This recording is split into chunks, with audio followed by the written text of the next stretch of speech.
The Battle of Quinton's Bridge was a minor battle of the American Revolutionary War fought on March 18, 1778. During the British occupation of Philadelphia, New Jersey militia companies defending a bridge across Alloway Creek in Salem County, New Jersey were lured into a trap by British Lieutenant Colonel Charles Moorhead and suffered significant casualties. Background: in late 1777, British forces under the command of General William Howe occupied Philadelphia, the seat of the Second Continental Congress, and viewed by Howe as the capital of the rebellious 13 colonies. The occupation was not an easy one, as the surrounding countryside swarmed with Continental Army and Patriot militia companies as part of a campaign by George Washington against British supply lines. The winter of 1777 to 1778 was particularly harsh for the Americans,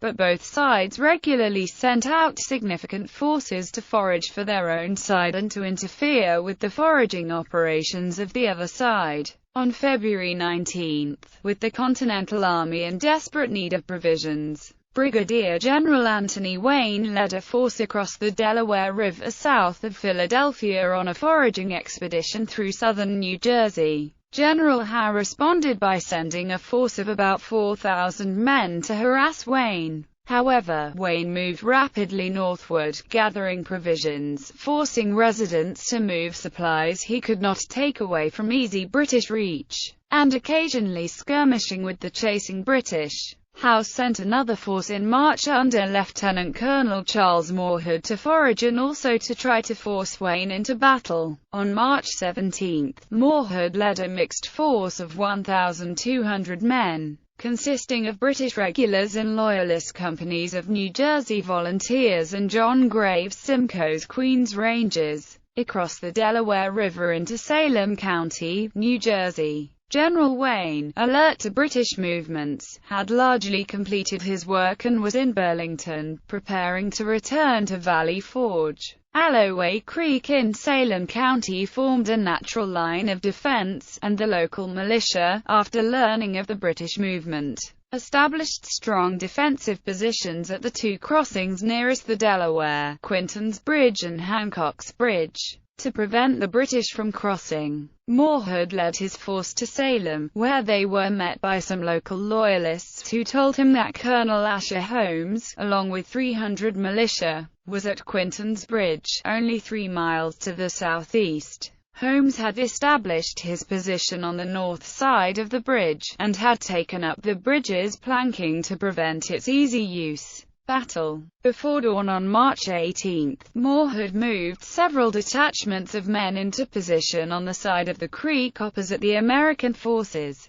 He then displayed a portion of his force moving away from the bridge, as if to retreat. As soon as the Americans saw this movement, Captain William Smith replaced the planks and gave chase with 200 of the 300 men guarding the bridge. This force followed the British further along the road, eventually making contact with another group of soldiers that had been posted behind a rail fence. The remainder of the British force was nearby, posted in a house by the fence. When Smith and his men were attacked, the soldiers posted in the house slipped out and ran to the Americans' rear, cutting off any retreat to the bridge. They then forced Smith's force to attempt another crossing of the creek. At this point the main body of British soldiers arrived at the bridge and attempted to cross over to the American position. They were stopped by Colonel Elijah Hand and his militia, who arrived with 2 guns in time to stop a complete annihilation of the American force. In the event, the Americans lost between 30 and 40 men in the engagement, most to drowning. Aftermath. Although the force at Quinton's Bridge had taken significant casualties, Colonel Hand and his men stayed to reinforce the position. Moorhead attempted to force the militia to retire the next day, but they were well positioned and could not be dislodged. Moorhead then detached Major Simcoe and his Rangers to attack the position at Hancock's Bridge. Simcoe and his men returned to the Delaware, and maneuvered downstream to reach the south side of the creek. From there they marched, according to Simcoe's account, through difficult terrain, to the southern end of Hancock's Bridge. There they completely surprised 20 to 30 men stationed in the house of local Judge William Hancock, putting them all to the bayonet. Although they had not intended to kill Hancock,